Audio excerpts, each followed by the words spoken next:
Open finals for Split 1 are kicking off right now. We got Empire Gaming, we got Aphelion Nebula. Let's get some hype in the chat for Damien starting us off here. It looks like we're gonna have an Electro Titan smash, a little zap action early here, Eric. Yeah, and let me remind you guys that if they end up winning this, then they are advancing to the challenge phase here. They survived this far into the tournament, and this is the round that will send them. Otherwise, they have to go and fight their way through the lower bracket, and that would be an uphill battle. But Damien making his way in here with the Electro Titan zap attack here. Open up the lightning to set the funnel here. Warden will connect to where the lightning was used, and then he can split off to either direction. Since he did deploy the Queen with the Warden, and it's a symmetrical base there, he can just wait for the Queen to choose, and then he can react and cut the funnel on the other side there, and then drive these Electro Titans into the base. We're going to go ahead and see that Clan Castle pull out. We got 3 Ice Golems, which is a very common thing right now, slowing down these smash attacks. We see this long Warden Queen walk here,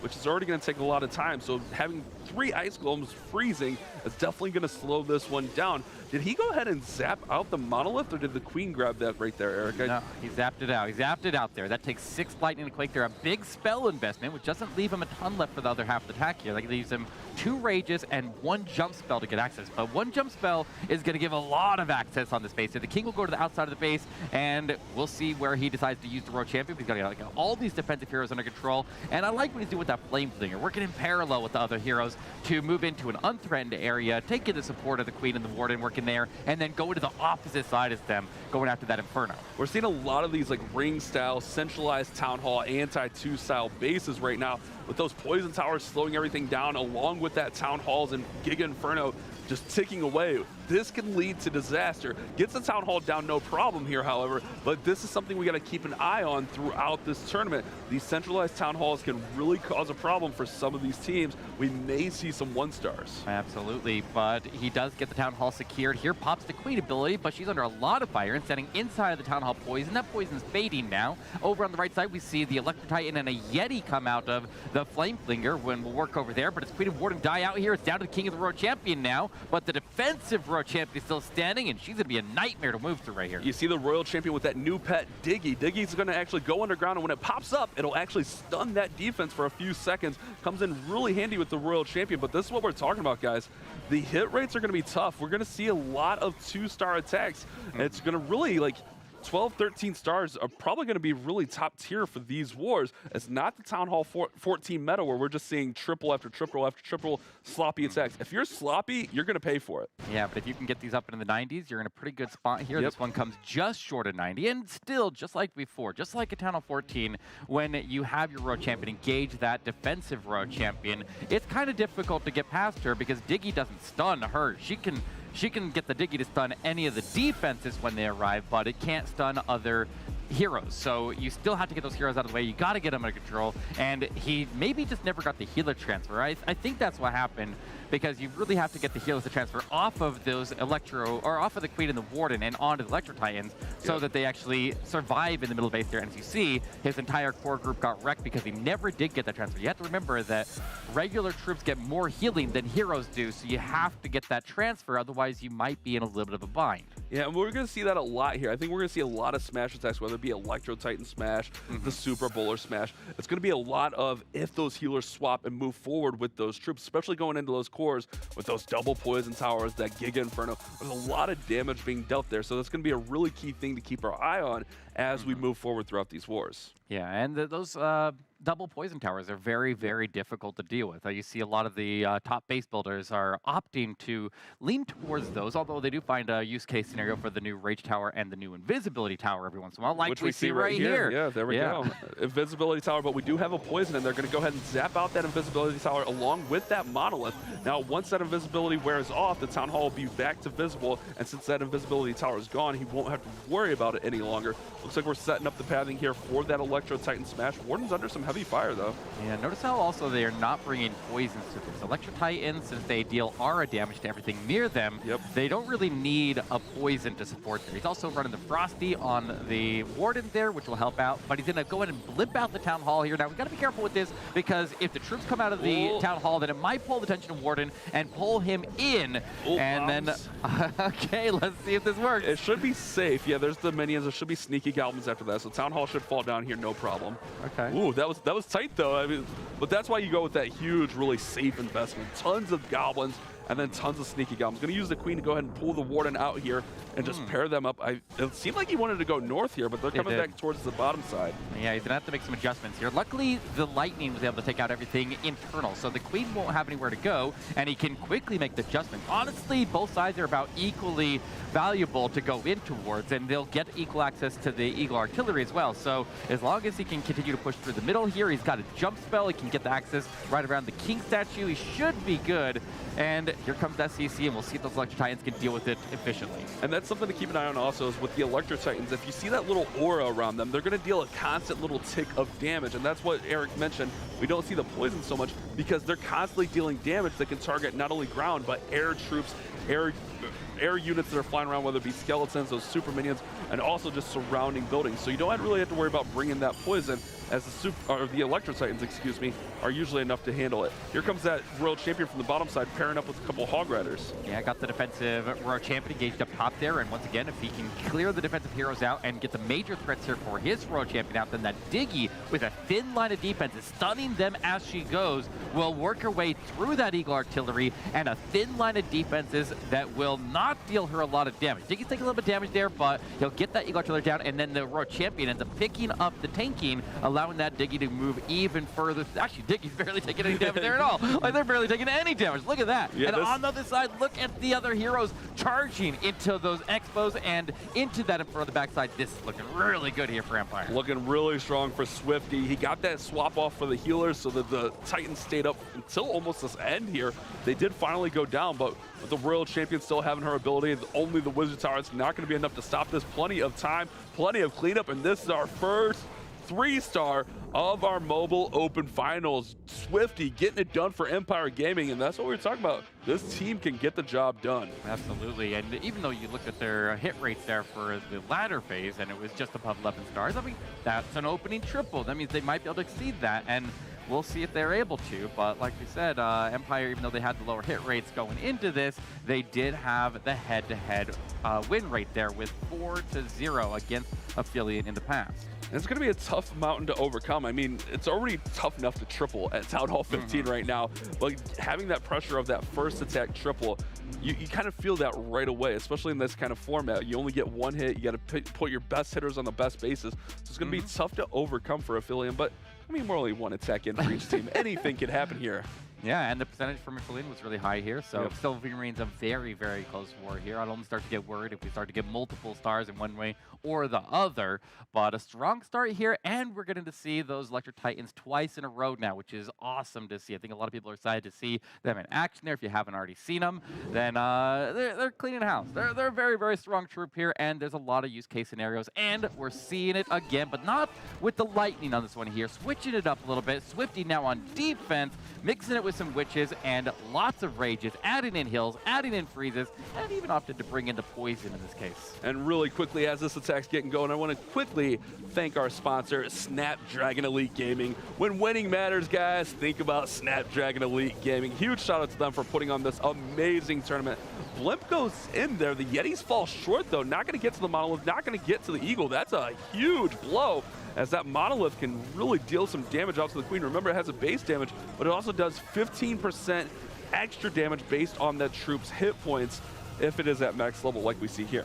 Yeah, and it only has 2 levels, so everybody should have it max, which means it's a very, very threatening defense, and we're going to see it at max pretty much around the board here. But he does get his Electro Titans to move in. He's got the King to the outside. Now that Multi-Inferno out near the edge of the base there can reach over the wall and take out a lot of these Witch if he's not careful. But look at that, the King was the one who pulled the CC. That's why he decided to bring in the poison, so we can handle that with the King over there, since the Electro Titans are not handling it directly. But the Electro Titans can actually target air troops, so they're chasing down the super minions, getting into that left area there, and I don't know if that's a good thing or a bad thing right now, Bash. Oh, it's tough. The Queen finally does get the Town Hall down with the Warden ability. She got caught up there in the poison. The troops are still up, the Rocket Loons and the Super Minions, so the Queen's going to get held up there in the poison. This is going to be a tough one for Granny Clasher. This is going to struggle to get above that 50% mark. As the Queen goes down in the poison, we still got a Super Minion standing here.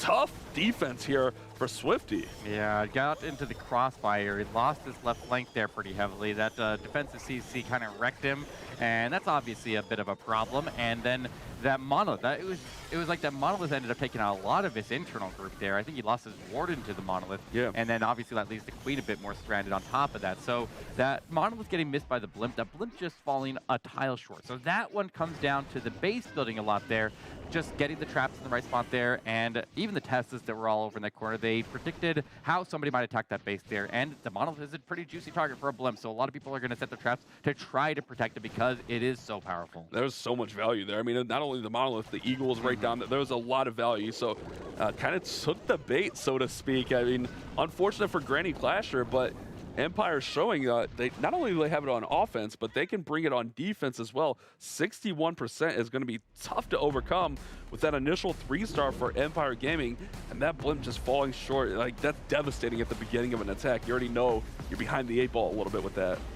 And it is difficult to, I wonder, I would have looked at this base here and I would have tried to come in from the right. No, it's like a symmetrical base almost, isn't it? I'm like, you got to watch out for those Infernos on your flanks. See the Witches out there on the flanks. They're supposed to help support the outside troops. And if you're moving on to on the flanks there and you have that multi-Inferno that can reach over the wall, it's hard to get value out of those Witches, and I would personally say replace them. I would run something else out there, and they just didn't get the values looking for. The Monolith caused all kinds of problems. There were a couple things wrong in that attack here, but what's this here, we got a quote from Granny Clasher.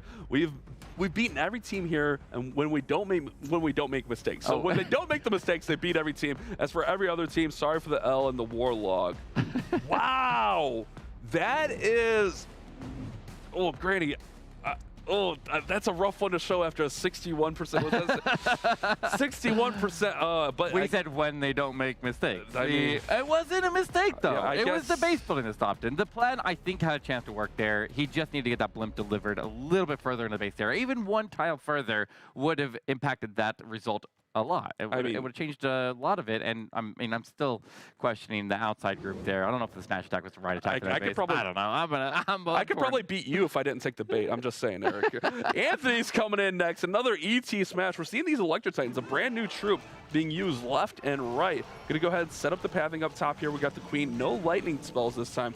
We'll have to see if the Queen's gonna come in for the Town Hall, for we'll have that Blimp fly in. Right here we go. Blimp's gonna fly right in for the Town Hall. Should be a pretty safe Blimp with those Goblins and then sneaky Goblins behind to take that down and then set up the pathing. We got a Tornado Trap spinning the Blimp around, but shouldn't be an issue.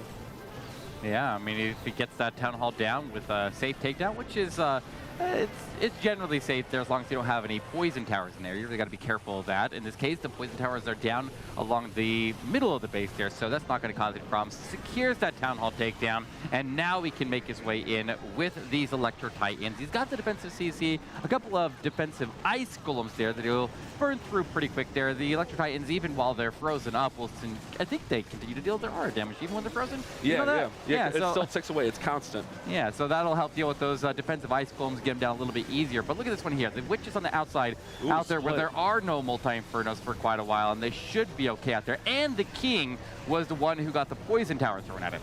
Yeah, and we get a little bit of a split, so we lose one of the Electro Titans at the middle, but if everything stays paired together here. Oh, Queen. Oh, Queen's jumping, but the Electro Titan's coming back. Queen's under pressure from that Monolith. Monolith's going to force out the Warden ability. Good play there, because you don't want to risk losing the Queen ability through that Monolith shot, which we've seen happen, and it can be absolutely devastating to lose that Queen with no ability going off. Yeah, that single Inferno locks onto the Queen as soon as she comes out of the Warden ability there, but he quickly uses her ability and gets her off of her back there, but he's still struggling a bit here. That single Inferno stays standing in the base. He had the jump spell, so he clearly wanted the troops to march all the way through the middle of the base there and make their way through that second jump, but they never made it that far. So the King and the World Champion will pick up whatever percentage they can, and this is the opening that Aphelion was waiting for, and now they need to strike, and they got to get a triple here in response, because this one's going to a defense match. Yeah, this one's going to leave the door open. It's going to creep up to that 61% mark that we saw from Granny Clasher. So they should be, let's see if we can get another building or two. It was 61 from Granny, so they might be able to get just above. Yeah, 62 right there. So Empire's still going to be in a commanding spot, but if Aphelion can put a triple on the board, they claw themselves right back in it. Remember, it's going to be tough to triple. I mean, these bases are really, really strong right now, and this one just did not work out for Anthony at all. Yeah, I mean, is it maybe that we want to switch it over to these lightning attacks? Because if you look at it head-to-head here, the 2 lightning attacks got a triple and a attack in the 90s, and then the ones without the lightning ended up going into the 60s. So maybe we need to be taking some notes of that here and see if anybody else is able to try one of these again throughout the night here and see if we see different results. So we'll see. But it is very, very helpful generally to use lightning to take damage off of your flank so you can have a more narrow lane without things attacking you from the side. And the Electro Titans are very strong. If you can reduce the damage that they receive, then they can just heal right through it without additional spell support. Remember, these Electro Titans have almost as much hit points as a Golem, Eric. So they're very, very beefy, but they're a little bit slow on the attack. They do have that constant tick damage from that aura, but like they still attack very slow. Their DPS is kind of low. So if you can keep them up, keep them healed up, and just keep that aura going, they're going to deal out a lot of damage. But when you have that monolith that deals extra damage because of the hit points, it's going to be really tough to overcome. So I think you're right with the lightnings could be the answer to that. Yeah, I mean, the aura damage isn't even affected by rage. So, like, if you're sacrificing rages and stuff to get extra lightning, just remove defenses outright, or even skeleton spells and stuff like that can be effective. But, anywho, let's move on over to rocket balloons. All right. 16 rocket. Okay, this is interesting. Stamos here. I guess Stamos did not leave the team. We in our opener, we had Stamos off the roster, but Stamos is right here. This is Stamos attacking for Aphelion. 16 rocket loons, 12 minions, some rages. We're gonna have a queen charge here. This is an interesting one. Yeah, he's drive that king in. He's got his ability to generate some barbarians, which will hopefully keep that mono distracted. No, he does end up getting targeted by it, and you can tell the difference of what it's targeting based on the color that it's shooting. If it's shooting very, very light troops, it'll shoot green. If it's shooting medium troops, it'll shoot blue. But when it shoots a big old target like a hero, like the king, it's gonna go purple, and you gotta keep an eye out for that, and maybe you can do something to mitigate that. You just let his king go down, let the Yetis that came out of that blimp just kind of chill. They took the monolith down, and they provided some tanking for this queen, or this royal champion, I mean, as the queen charges in towards the scatter shot. We'll see if this queen can get all the way in here. It's going to be a tough path. He does have a jump to get her over. There we go. The jump spell goes down. Royal Champion's getting some nice value down here near that 6 o'clock position, gets through that scatter shot. Rocket Loons are just kind of doing their job to keep the queen and the Royal Champion in here. Here come those Clan Castle troops. Rocket Loons. We also have the enemy queen engaging. There's going to be a lot of pressure on his queen here.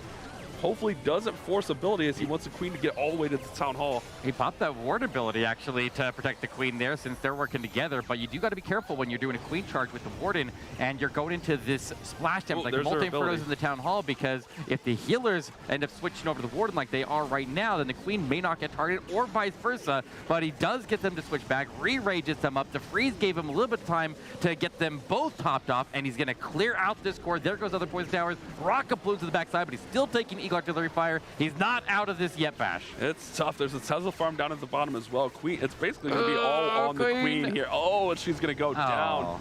We're at 69% here for Stamos. Aphelion, they need a 3-star here in the worst way possible.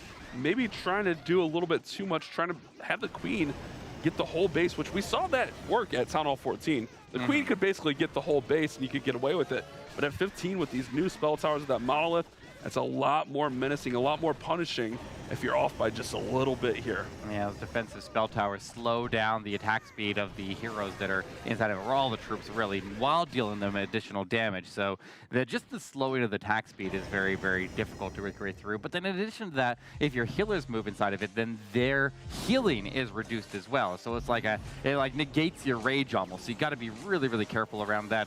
And it was overall a pretty solid attack here. It just didn't end up working. He used up all of his spell support to drive the queen through for the most part, and that makes so that rocket balloons are a great option on the backside because they have haste built into them and they can do some good work over there. So fortunately that right side compartment was pretty stacked with the big Tesla farm. I think if he would have found the Tesla farm by the monolith or something and the king was able to handle it, I think he would have been in a better spot. I think that maybe is what he thought he was going into, and the king could have handled that because he did just end up going in there and dying out. So I don't know. It's hard to say right there, but that backside was a little bit rough with the Tesla farm. Yeah, it was a very, I mean, look at it right now. All the Teslas up, the bows firing away, the queen, the eagles firing away. Just a really tough finish there on that base. But Empire's still in the commanding spot. Aphelion still looking for that first triple. Their percentage is okay. That one worked up 78%. And we see, I mean, if they could just get one triple, they could get right back in this the way the defense is going. But obviously, Empire still has their third attack.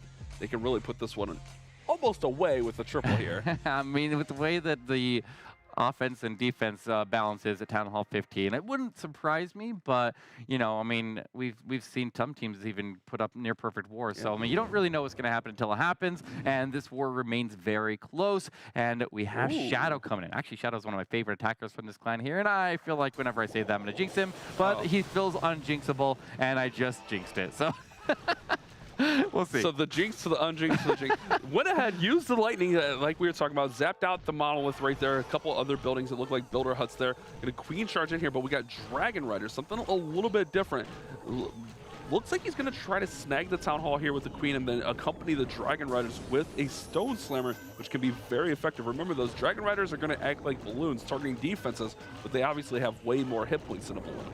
Yeah, they don't need a lot of spell support, which is why you can opt to use all that lightning. The lightning pairs very, very well with this, unlike the Lalo. But the Lalo obviously has the ability to spread out and deal a lot more damage out than Dragon Rider is capable of. So you're trading more HP for less damage. So it's a trade-off there, but without the spell support, Dragon Riders are going to perform better than balloons, and that's why it's so perfect when paired with this, because taking that queen through that Town Hall compartment after removing all the damage out on her right side, and now the king will drive into the scattershot compartment, and if he's able to get in there and cut the funnel for the queen and clear everything on the top side of that compartment, then the queen can reach over the wall and get everything else. His key target over there is that scattershot here, Matt. King is going to pop the ability and start working in there. It's caught up a little bit. Giant Bomb's going off. Here comes the Dragon Riders from that bottom side. Going to have to keep an eye on everything. Stone Slammer's accompanying them. Can the King get the scatter? Oh, he does not. But the Phoenix on the King, one of the new pets, is going to give that King a few extra seconds. 8 seconds to try to get it down. But not only that, we'll now have a Phoenix up. The Phoenix. Take it, Phoenix. Come on. The Phoenix does not get the Stone Slammer. We get the Riders working through here on the bottom side. That Stone Slammer staying up might be, or not Stone Slammer rather, the scatter shot. We have a Stone Slammer flying through with the Riders. Oh, there goes the queen because he missed the scatter shot. That is just a cascading problem there. That queen, or the king, I mean, fell one strike short there, even so with close. the Phoenix. Like that was maybe if the Phoenix was even just one level higher, he could have made it through there. So that's rough, but he still has a chance to pull through. He does have the defensive king being engaged there, and he had a little bit of protection there for a moment. Is the World Champion still alive? No, she goes down, and with her, these Dragon Riders are dropping out of the sky. Oh man, that's devastating. Literally, if we see that the health on that scatter shot, it is literally like one shot. We always hear the one shot, one shot. That scatter shot is literally one shot. Oh man, just devastating. A really nice plan from Shadow, and if he gets, I think you're right, if he gets that scatter shot down, Queen's able to charge up in there. He's got a real good chance at this one. But, I mean, Empire's still fine. They're still in the lead here. With this attack, they'll be up on percent still overall with the 3 stars. So they're going to be in a really nice little spot moving forward. Yeah, Aphelion still in the same spot as they were before. Still needs to put the first triple on the board here. And their average was pushing 12 stars here. So they haven't hit one yet. And if they kind of follow their previous averages, they're bound to hit one before the end of this war here. And it's not an easy task to triple a Town Hall 15. It is very, very challenging. And we're seeing it right here. I think a lot of the Clashers are kind of spoiled with that Town Hall 14. I know. Where, you know, a sloppy attack like this maybe gets through. But you're off just a little bit. I think you're right, though. Like, the health on this scatter shot, if that's a max Phoenix, it might be just enough to get that down. Look how low it is. It was chasing ground skillies, though. Like, the ground skillies were distracted. It was trying to take it down, but it was actually the Phoenix deals splash damage, so it could actually almost potentially hit the ground skillies and the scatter shot at the same time. So, I mean, that got the queen killed. I don't know if it still had a chance to pull through after that, but you can see the multi was dealing some damage. The ground expo was dealing some damage over there as well, and the queen could have been tanking those, and that might have been able to keep these Dragon Riders alive. And moving through that other corner there, I think he might have had it had that queen survived and that scatter shot went down. Yeah, it's tough to say, but our next attack is in right away for Sir Will. We got, looks like Electro Titan Super Bowlers. Okay, our first Super Bowler smash here, pairing up with the Electro Titans. Also, we got the new Poison Lizard, who's going to deal extra damage to heroes, enemy like CC troops, and he attacks really quickly, but that's the issue with the Poison Lizard. Not very many hit points, so it goes down pretty quick. but did help the Warden out quite a bit there. Yeah, it'll speed up and dish out some damage there pretty quickly, so the Warden Walk will be sped up as a result. So he's now already about to go in the next part of the attack here. Looks like he sends in a couple of balloons to go pick up these exterior defenses, and a Flame Flinger after the Warden is taking the Archer Tower. So that's going into the Multi-Inferno. That's going to grab out the Eagle Artillery, and everybody else can go north. And the troops, when they deploy next to the Warden, he will automatically follow them, but he will not follow a Siege Machine. So the Siege Machine doesn't really have like a troop count according to the Warden. So he's able to just sneak on by and walk away from it and join in with these Electro Titans and the Super Bowlers. Jump spell goes down to give him access to the town hall. We do have that double poison tower, which we've seen be very devastating. Not to mention 3 ice golems coming out, which is going to slow everything down. Well, if this town hall is activated, which it's going to activate right here from this double bowler bounce, it's going to be a lot of devastation. Need those healers to swap off. Healers taking some damage as well, it looks like. This is going to be tough for Sir Well to get through the middle, but if he can get the healer swap, he'll be all right. I like this skeleton spell out down onto the monolith, and he's able to get it down there with his king surviving. Now the World Champion has free reign over that right-hand corner, and she's going to work out there with the digging and do some good work. But the Super Bowlers have the healers inside of the rage. No poison onto those healers right now, which is really, really giving him a lot of HP healing. And he does end up losing the Super Bowlers, but his queen ends up taking the healers right away there. She's under a lot of damage. She's going to go to ability as well. It's down to the king and the World Champion, I think, to do the heavy lifting here. King went down, did pop up the Phoenix from that king, however. The Royal Champion has the Diggy working through there. We still got quite a bit of health left here on the Flinger, so the Flinger could get a few more buildings and maybe just enough for whatever's in there to finish it up. Oh, King's going to come over and smack it. What's in there? Oh, it looks like Yetis. There's too much anyways. Whatever came out of there, that is way too many Teslas into that bottom area, and it's going to end up shutting him down regardless. But wait, no, we got the king down. It's an Electro Titan. Oh, there's a Titan in there. They're beefy, Eric. They're beefy. I mean, the Electro Titans are really, really good at handling Tesla farms because of their aura damage. Right. But unfortunately, oh, wait, no, it gets that. Yeah, it gets right through. Look at this. Oh, wait. It's damaging everything in the area. It's taking them all down at the same time. Go, Titan, go. Come on, Titan. Oh my God! Oh, come on! The Wizards! Come on, Wizards! Come on, Headhunter! You got this! You got this! Oh, come on! One take, one shot, one shot! Oh, Sir Will! 2%. That Tesla was so close to going down. 98% fail. Oh, devastating, Will. Beautiful play with the ET in the Siege Machine. Absolute heartbreaker there, Bash. That is rough to watch there, but it's kind of cool to see how those Electro Titans are able to push through a Tesla farm. Like, they're really, really efficient at taking out Teslas because the Teslas have shorter range. By the time the Teslas are actually striking it, it's in there damaging all of them. It's an excellent turn for taking out these Tesla farms. Almost pulls him through, and if he just had a little tiny bit more, he would have pulled on. Like 2 more Wizards and he gets through there. No problem. Oh, man, that was so crazy. Nice try, Will. Yeah, I honestly thought it didn't have a chance, but with the Titan coming out of there, obviously gave him a chance. So, oh man, they really need it. If they got that one, we have a whole new war on our hands. But unfortunately, 2%, 2 buildings, a Tesla and a sweeper.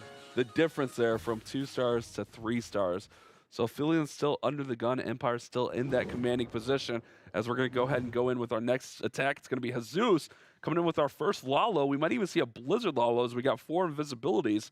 We're seeing Blizzard and Super Archer Bomb kind of be prevalent in this meta right now as well. Yeah, the Super Archer Bomb, great against the anti-2-star bases with the Town Hall in the middle. But when the base is thinned out a little bit more here, less clumping of major defenses, then this Blizzard ends up being the more powerful way to take these bases down. But also notice he makes sure that he gets the CC pull out of that. He'll get the Town Hall takedown. Maybe he can even chain out that storage and pick up the air defense over to the far left side of the base. But at least fighting off the majority of the defensive CC. Nice, he got it all. And did he get it all? Yeah, I think he got it all. Oh yeah, he did. that last chain was enough to get them all down. So now his heroes don't have to worry about getting held up on ice golems, taking a little bit of damage from those super minions. They'll be able to work right in here. King and Queen are going to work in towards that enemy Royal Champion. Notice there is that Poison Tower. Remember, guys, the Poison Tower, it's going to deal a little bit of damage, but it's also going to slow the attack and movement speed of these heroes as they work in. Yeah, but he does have a wall break here, and he could either wall break the King to go into the multi or the center multi, or he could try to get it over closer to the Queen and go into get that single Inferno. So he's got some options there, and he's only got 1 wall breaker, so choose wisely here, but the World Champion will collapse in over to the right of the heroes with the Lalo immediately charging it after the Eagle Artillery. So here comes that wall break. It is targeting the sweeper compartment, and if he can get that single and multi down, he's in a really good spot here. Wow, that's so much value. This world champion's getting wrecked by the Monolith, though. I was just going to say that the Monolith is dealing out so much damage here on the backside. The Diggy comes up and stuns it. The balloons will go in there and overwhelm it. So that's what one nice thing is. The balloons are able to overwhelm that Monolith quite a bit.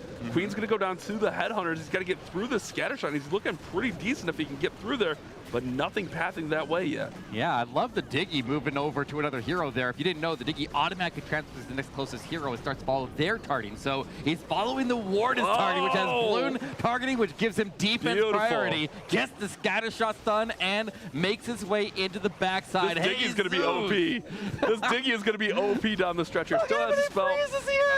He gets to whack them all! Jesus just crushes this base. What a beautiful play.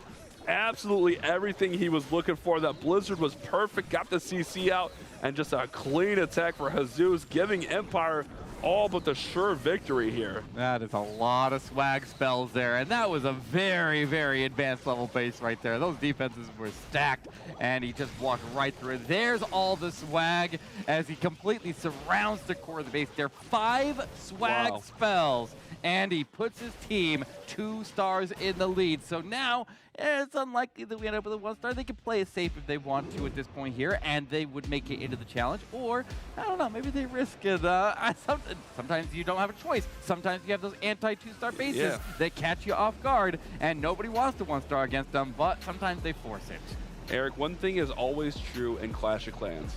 Lalo is always good if you understand it and if you're a skilled enough attacker to pull it off. And that's what we saw here. An absolute show of skill from Hazu. You can tell he's put in the work. I follow him on Twitter. I saw he had a perfect Legends Day out there using his Lalo.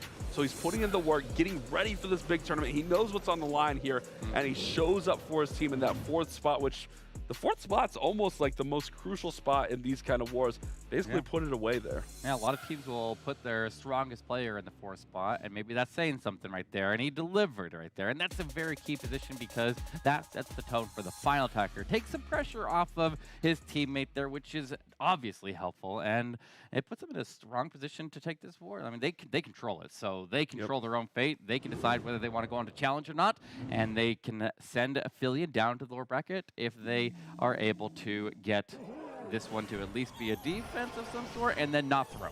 Yeah, they should be fine. I mean, let's be honest. We do have the Zap Electra Titans. Remember, the winner moves on to the challenge. Loser goes down to that lower bracket. It is double elimination. So this isn't an elimination matchup, but there is still a lot on the line as you can just go ahead and bypass and move on to challenge. Yeah, exactly. But I like the setup here against these anti-2s where they just do the Warden walk, the Lightning with the Electric Titans. We saw that being successful at the start of the war here, so if you're going to have a chance, this one's not a bad way to do it. Using the Frosty with the Warden here is going to throw out those Frost Mites there and slow down the attack speed of the defenses, but a lot of these pets there do travel in front of the Warden, and that obviously is going to put them into a little bit of danger, but he doesn't lose the Frosty, so nice initial support here, and he's going to have these Electric Titans make their way through. He's got the King and the P.E.K.K.A. out of the Siege Rex out on that left flank, and we'll see if he can get his way towards the Town Hall now. Nice little jump spell, give everything access to move right in there. I won't lie, I wasn't a big fan of the Frosty, but it's been growing on me. The ability to not only deal just a little bit of damage, but slowing those defenses is key. We got everything kind of happening here in the middle of the base as those Titans are moving in. Warden ability goes off, Rage is down, everything is all in here through the middle of the base, and Lord Kirk is trying to power through this Town Hall and get through the back end of this base and try to get that momentum. You know I like momentum, Eric, for his team for their next matchup. Yeah, and that Town Hall Poison doing a lot of damage in the base there. That is one downside of stacking everything up because now the healers are getting wrecked by the Town Hall Poison. They go down. There goes his Warden. He's got some P.E.K.K.A.s climbing out of there, some Ice Golem freezing up, and he's left with a lot on the backside here. The World Champion will start to make her way through, but she's got Ground Skellies on her. He's got a defensive king up ahead, and of course, the Monolith is going to tear her to pieces. It's another defense, as it is a complete defensive shutout here from Empire. They definitely prepped well, and they are going to be rewarded for it. Man, look at that Monolith. It's so crazy to watch that thing do work. I thought like at first like the invisibility spell tower was going to be the biggest thing added to Town Hall 15, but we're kind of seeing the poison tower. I mean, we still see some invisibility tower, that poison tower, but the monolith is such a game changer. You don't really think about it, but it can single-handedly wreck an attack. I mean, we saw that earlier where that blimp missed the monolith and it just threw the whole attack off. Yeah, I mean, I talked about it in the beginning here when that monolith gets picked up or gets locked onto a hero and they don't properly handle it. It is a game changer because the heroes at this level are really, really powerful. So even losing one of them, losing a chunk of their HP, devastates these attacks here because it just eliminates one of your biggest offensive tools, and it is the perfect counter, and it's one of the major reasons that, and I think these Poison Towers specifically are one of the biggest reasons why Town Hall 15 has proved to be so difficult. Yeah, it's tough, man. It is very, very tough. If you went up from 14 to 15, and you're not like a pro player, or you're like, we're feeling it. Yeah, you're kind of struggling. You're trying to figure out what works because those 14 strategies aren't the same. I know I'm trying to force hybrid, and I'm just struggling out here. It's just not the same with those poison towers. And at this point, it's been out for a little bit over a month. Everyone kind of has those poison towers now. It's level 2, so everyone's kind of made their way to those poison towers. Yeah, and there's been other strategies that have made themselves into the meta right when Town Hall 15 initially came out, and people quickly figured out how to counter those, like the Super Archer Bomb strategies and the Mass Witches. Poisons do a great job of countering those. They sure do. It is rough to land Super Archer Blimp, and also every once in a while you see like Electro Titans thrown in defense, and it comes out and wrecks one of those specialty blimps like that, and it can just completely disable it and shut it back down. But all right, Smokey, my man, coming in with the hybrid. I was just talking about it. I am enjoying the hybrid, but it is a lot tougher here. It looks like he's going to go ahead and charge in here, try to get that Town Hall down, set up some nice pathing. Like we talk about with the hybrid every time.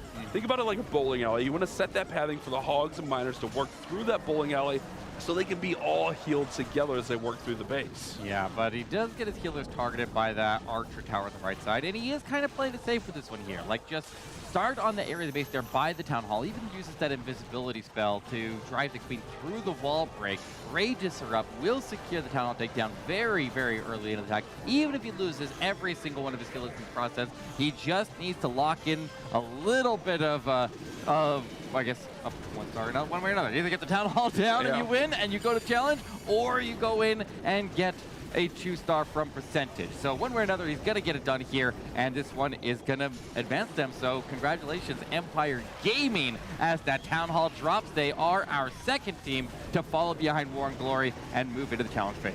Very big congrats to them. Nice attack here from Smokey. And this is kind of that situational awareness where you just play it safe. Send that Queen right in for the Town Hall. I mean, honestly, I think he only needed like 35–40% here to win it, even on a 0-star. So he was going to be fine either way. But really good situational awareness just to go in there and secure that victory for his team. He doesn't need to be the hero. Hazu was already the hero.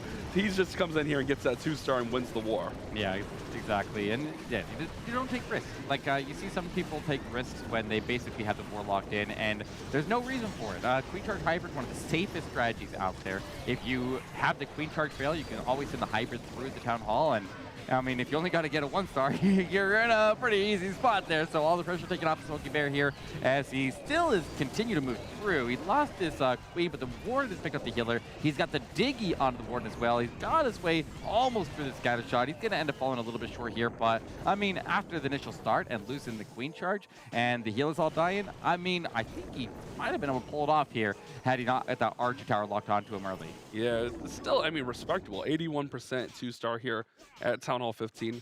Where we got? Oh, there's the Barbarian. I heard the noise. I was like, "Where's he at?" He's down there on the laboratory, and he's gonna be out of range. So he's gonna do his best to get as much percentage here for Smokey.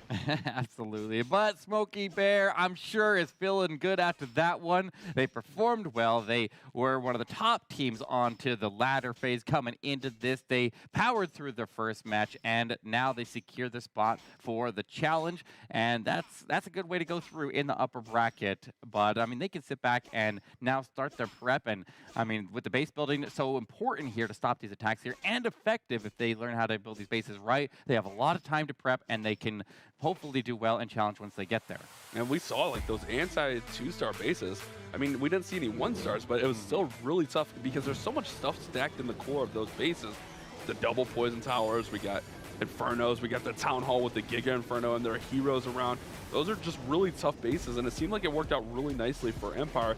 So that's something we'll have to keep our eyes on tonight. What kind of bases are these teams working on? Because remember, this is just split one. We're going to have another open ladder, which, hey, everyone in chat, you guys know how good you guys are and how easy Town Hall 15 is. You guys can sign up, get your team of 5, and play in Season 2 ladder and show these guys how it's done, because Town Hall 15 is so easy, right, Eric? Everybody's an expert until they have to fight these bases. I mean, I'm just saying, it's not easy to take them down. It is tough. It is very tough. Oh, man.